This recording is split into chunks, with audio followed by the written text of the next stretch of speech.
from the 8th spot. In the affordable towing and recovery car number 40, Derek Liverance from Brantford. And going from the 9th and final position in car number 1, the classic party rental Strickland's number 1 Monte Carlo, that is Chris Dickey.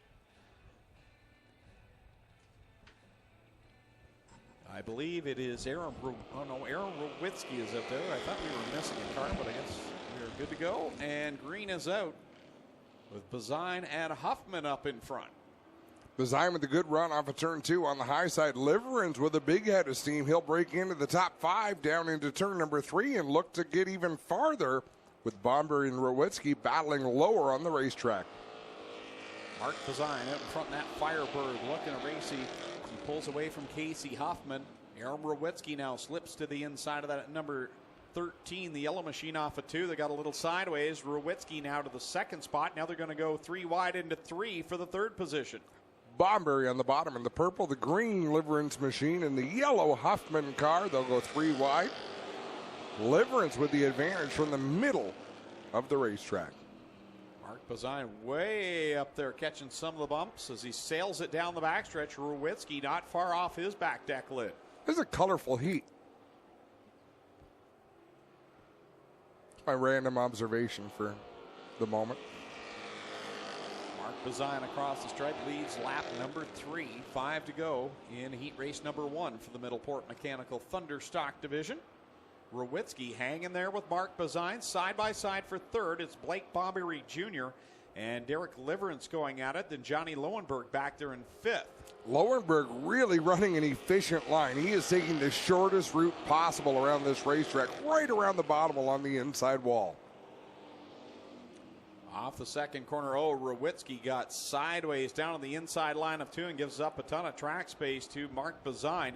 It allows Blake Bobberry to close the gap back there in that number 24. Lots of racing still to come. Here's Mark Bazine flirting with the wall on the outside. Then 2nd, 3rd, 4th, 5th, 6th, all within striking distance down into 1 as Rowitsky catches a rut, shoots up the racetrack, and Blake Bobberry drives to the inside. Couple of bad turns has given 2nd spot now to Blake Bomberry as Aaron Rowitsky has had fits down in 1 and 2. So that'll shuffle him back to the 3rd spot with Derek Liverance now looking low on him. 2 laps to go here as out in front, Bazine leads the way by 5 car-lengths over Blake Bomberry. Let's see if Liverance can get a run out of turn 2. He's about a half a car-length behind Aaron Rowitsky, and he's going to lose a bit of ground down the backstretch into turn 3. White flag coming out from starter Kyle McKenzie. One more trip around for Mark Bazine. The best he's had this car wound up all season long. Great looking Firebird. That number 21X is. And wow, he lost a ton of speed in corner 2. What's going on? He might have thought the race was over. Blake Bomberry shoots by going down the backstretch, and Blake Bomberry will come to the checkered flag. So either something wrong in the 21X, or as you said, Adam, maybe he thought that was it, but checkers come out, and Blake Bomberry Jr. will win over Aaron Rowitsky. Derek Liverance 3rd. Johnny Lowenberg will come home in the 4th position. And then Chris Dickey completes the top 5. Casey Huffman 6th. Adam Plazik 7th. Kyle Andrus 8th. And Mark Bazine will finish in the 9th spot. And he's come to a stop down in the infield, so definitely some mechanical issues for Mark Bazine, who had that one under control. Ready to go with heat race number 2 on the RK84 machine. The Affordable Portables APC car number 84 RK as Ryan Beagle. And starting in position number 4, but I don't see him out there, was scheduled to be Frank Turkey, but don't see him out there. Donnie Lampman will line up from position number 5 at the inside, the 28D, the DNS Automotive machine. And to his outside was scheduled to be Mark Fawcett out of Canfield in the 32. He'll move up a line. And then behind them, you've got Ken Sargent in the 25 and Ryan Denning out of Hagersville in the 8. Those two sponsored by Club 54 Racing. So Frank Turkey not making the call. The outside line shuffles up. And we are under the green flag as Go Fast Teeple and Jeff Roloffs will race down into 1. Ken Sargent with a big launch up the inside. He gets around Donnie Lampman, slides up the track. Lampman drives to the inside of him. Meanwhile, at the front, Ryan Beagle making a move on Roloffs as Ryan Denning with a big problem lagging behind the field. Coming off of corner number 4, Ryan Beagle leads, and running out of real estate on the front stretch, and somehow they're all still going straight into corner number 1. That was a little sketchy. That's the nice thing about fendered race cars. You couldn't do that with sprint cars. Like, that would be a big heap of scrap metal in sprint cars. But Thunderstocks, you can get away with that, Greg. Across the stripe, completing lap number 2. 6 to go on the board for the Middleport Mechanical Thunderstock division in their second of 3 qualifying heats. Beagle leads over Teeple. Sargent coming up from the back row. Ken Sargent in the 25. He's up to 3rd. Mark Fawcett right now running 4th. Donnie Lampman 5th. This is entirely a Ryan Beagle racetrack. Slick, not a lot of grip, tough to hook up to with the throttle. This is a track that Ryan Beagle excels at, as Kenny Sargent has a big push going into turn number 1. That worked out badly for Go Fast Teeple. He'll lose a spot. Big break for Fawcett in the 32. Coming to the cross flags, Ryan Beagle leads at that APC. Car number 84 across the stripe. Ken Sargent 2nd. Mark Fawcett in position number 3. Then it's the 11 to Go Fast Teeple. Donnie Lampman, Jeff Roloff's all right there. Ryan Denning off the pace. Very uncharacteristic for the driver of the 8. Yeah, something went really wrong there right at the start. I almost wonder if he broke a rear drive axle or something that's not driving proper, because it kicked right sideways on him. It hasn't been a problem since. No, he wouldn't be that fast if he'd broken that. Don't know. Well, Ryan Beagle will sail it off of corner number 4, coming this time by to the 2 to go signal from Kyle McKenzie. And really running a nice smooth line out there is Ryan Beagle in that RK84. We've seen a car in every division tonight find that line. It's the highest line you can run in 1 and 2 without getting into the rough stuff. Then you go into 3 and 4, you run a little bit higher on the racetrack. But look, watch the 84 for an entire lap and see how many bumps he hits. Goes down into 1, really runs a lower line than what I saw the last couple of laps. Very smooth there, sails it down the back stretch. Goes to the outside of the bumps into turn 3. So there is a smooth line around the racetrack. Ryan Beagle found it. Checkers in the air. He'll take the win over Kenny Sargent, Fawcett, Go Fast, Teeple, Lampman, and Rulifs. So Ryan Beagle out of Victoria picks up the win in the RK84, the APC Auto Parts Center's machine, as we get ready for our next qualifying heat.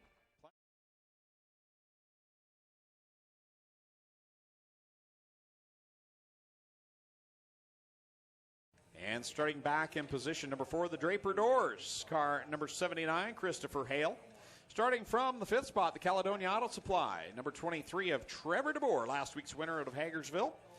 And going from 6th, the Advantage Electric, number 53 from Jerseyville. That is Logan Schwedick. Starting back in the 7th spot, the Gibbs Action Sports, Queenston Chevrolet 49, Brewster Baker, Dave Bailey. And going from position 8, it is going to be Matt Newell, our mini stock champ from 1 year ago, back there in car number 2, that Rusty Wallace lookalike machine. Twice as many cylinders for Matt Newell this year, up into that Thunderstock division. He's been itching. He's been texting me, say, okay, couple weeks, I'm going to be there. I'm going to be there. Dad's in the mini stock. I'm coming in the Thunderstock, and here he is in car number 2. Right on. Jim Lampman leads the pack off of corner 4. Rob Hoskins right there in tow as they work down into corner number 1. Christopher Hale trying to work the outside line, and Hale would like to get on a run like he did in the second half of last year. There was a period in time where he was unbeatable. He had some great races all in a row there, and that car was teched front to back, top to bottom. And it passed every time, to my knowledge. I know his competition was pretty impressed. They had done their homework. They put together a good piece, and Chris Hale, pretty good race car driver.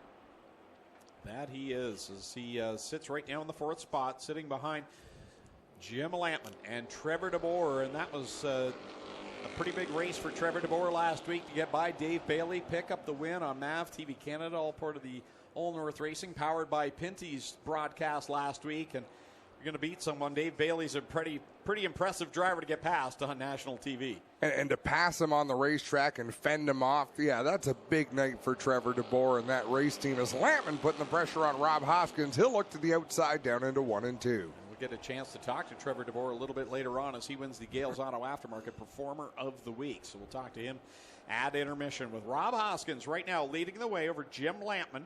Then it's Christopher Hale and Trevor DeBoer right now side by side, third and fourth, and Logan Schwedek back there in fifth. And Dave Bailey's back in sixth. Yeah, hasn't really moved through the field too much as Dave Bailey's closed in on that pack, but not making any passes. Now that he's got there, he's really not doing a whole lot with it. Rob Hoskins, you can see him ease his way into the corner. So Jim Lampman able to attack that turn because he sees what the leader is doing. With 2 laps to go, can Jim Lampman work his way past the 37 of Rob Hoskins? Lampman taking the boat ride through 1 and 2. He's doing the opposite of what Ryan Beagle did in that last qualifying heat. He's cutting through the waves right now, but it's working as he works alongside Hoskins. Oh, gets pinched out at the wall. Yep. Wasn't quite up far enough to deserve that lane. Hoskins still had the line, and Jim Lampman relinquished it, let him come up to the wall. Let's see if he mounts a charge here the final time through 3 and 4. Final heat race of the night. B-Main still to come, but here we come to the checkered flag. Rob Hoskins, fantastic run on that Trans Am. He'll pick up the win over Jim Lampman and Trevor DeBoer. Christopher Hale will finish in fourth. Dave Bailey works his way up into the top 5. Coming home sixth, Logan Schwedek. And then it will be Matt Newell and Melissa Miller, and I think we have Clinton Jeffrey down. The Burger Barn Ace 1 Construction number 21X of Mark Bazine. Starting 21st from Keister Center, the Plastics Auto Recycler 41 of Adam Plazik. Starting 22nd, the Club 54, number 8 out of Hagersville's Ryan Dinning. 23rd from Oshwegan will be the 38 of Frank Turkey. Melissa Miller from Hagersville goes 24th in the 93, and Matt Newell in car number 2 will start from the 25th and final spot. Kyle McKenzie waves the double green flags, and Casey Huffman will lead us down into 1.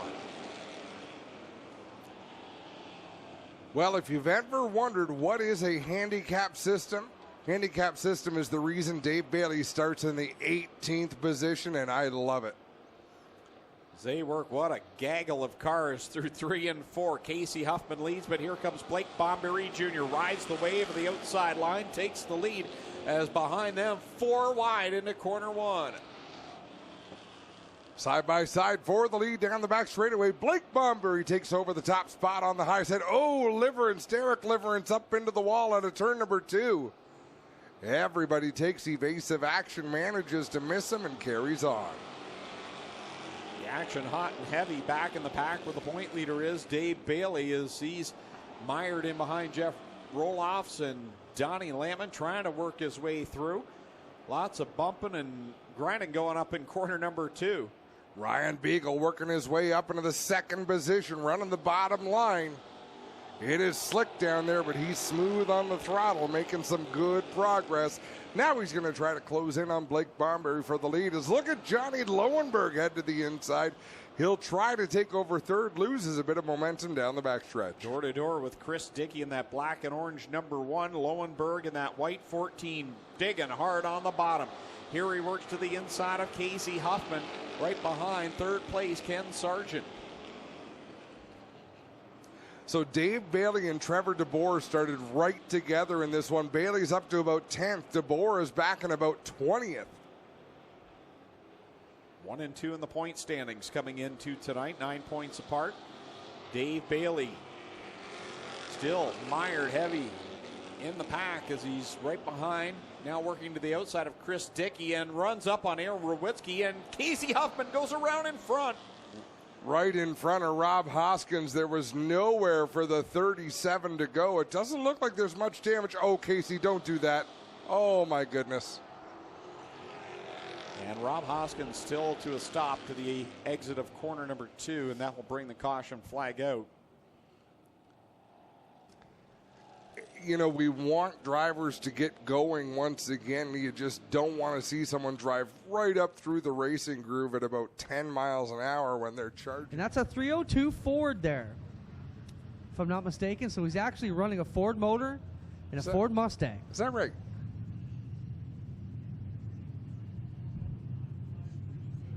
Which is rare because on a backup car roll, because we didn't need a B main tonight, it was a rare instance where he could actually pull out a backup car because there was no main still needed. We had an open spot, so he was able to pull up the backup car.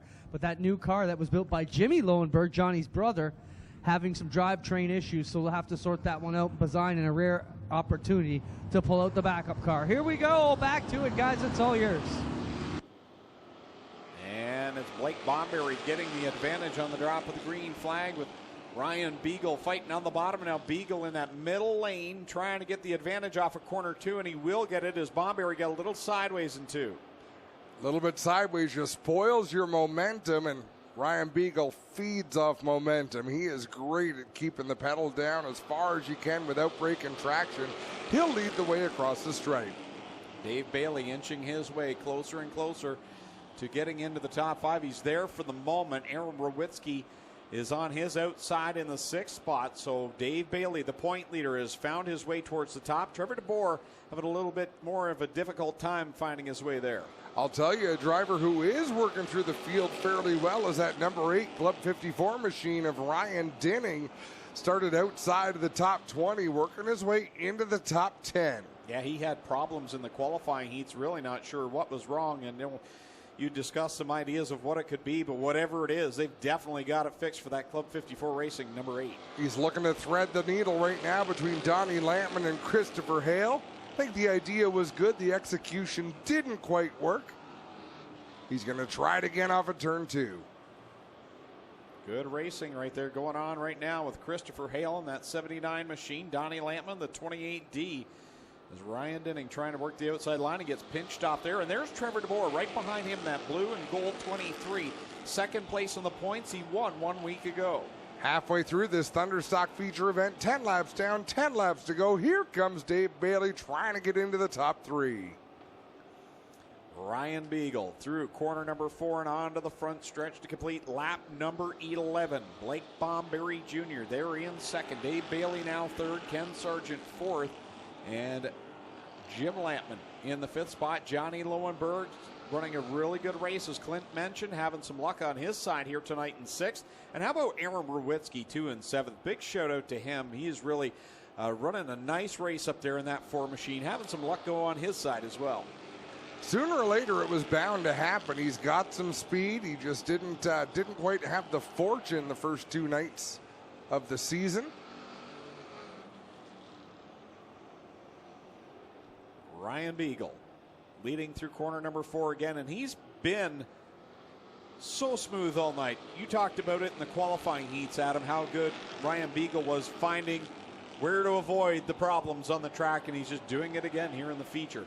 Very methodical race car driver. He finds what he wants to do, figures it out, maximizes the line that he's running in. He's out in front by about 10 car lengths over Blake Bomberry in that purple 24. A good job for Blake Bomberry holding off Dave Bailey and Jim Lampman.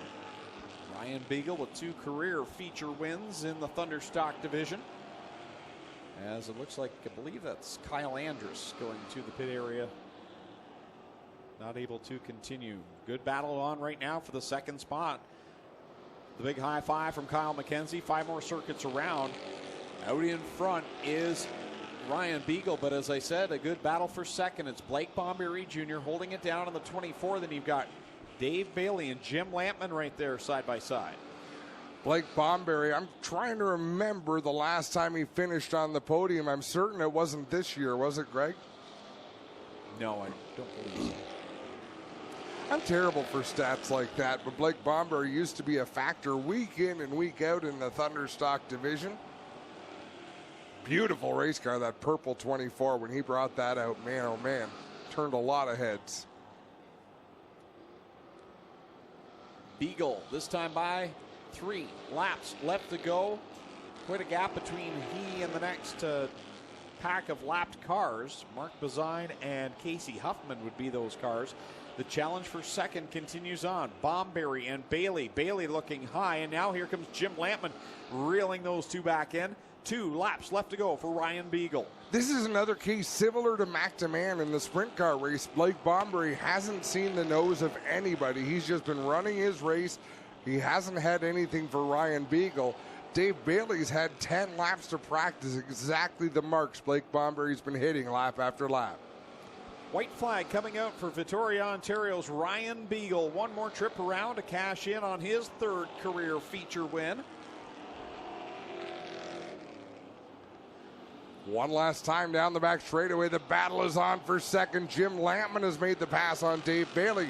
Ryan Beagle one more time through 3 and 4 to collect the victory, but who's going to take second? Across the stripe, feature win number 3 for Ryan Beagle. Blake Bomberry comes home in second. Jim Lampman gets third. Fourth will go to Dave Bailey, and Aaron Rowitsky with a really solid top 5 outing as he crosses the stripe in car number 4. There was a lot of feel-good stories tonight. We saw that throughout the features tonight, seeing some difference. First win in 2017 in the Brock Leonard Memorial 50-lap feature event. That's a big first win for you. And then last year he picked up a win in August. I don't forget they're in Middleport, the official firework provider of Ohsweken Speedway. Lone Wolf Fireworks. Check them out online on Facebook for your fireworks needs. And Jim Lampman's going to help drag him out of the window. How about it, ladies and gentlemen? Ryan Beagle gets it done here tonight in the middle of Port Mechanical. Master at not breaking traction. Yeah, I don't know why I like this stuff so much, but I enjoy it, and that's about all I can say about it. Talk about the track. It was very slick in spots, still rough in spots. Something for you have to conquer tonight? Yeah, I found that if I missed the holes, it was a lot smoother, and I didn't break traction as much, and it's, we're here, so. I want to talk about what you do, man. You do a great job here in the community teaching these kids some great trades, and as someone who's mechanical myself, I think it's super cool that you take the time and show these kids how to weld and fabricate. And you're running well here tonight. Your students are going to be pleased. Oh, yeah, one of my top students, a couple of them right there, yeah. It's been a long time coming. We just had a rough time last year, bad luck, and we worked hard to get it to try and go on slick. It was a little bouncy, man. My back's going to be sore tomorrow. But you'll be smiling. Oh, yeah, it's good to be up here. There you have it, Blake Bomberry Jr. grabs after what could have been something super cool for you last week that got away. We're still figuring this new car out.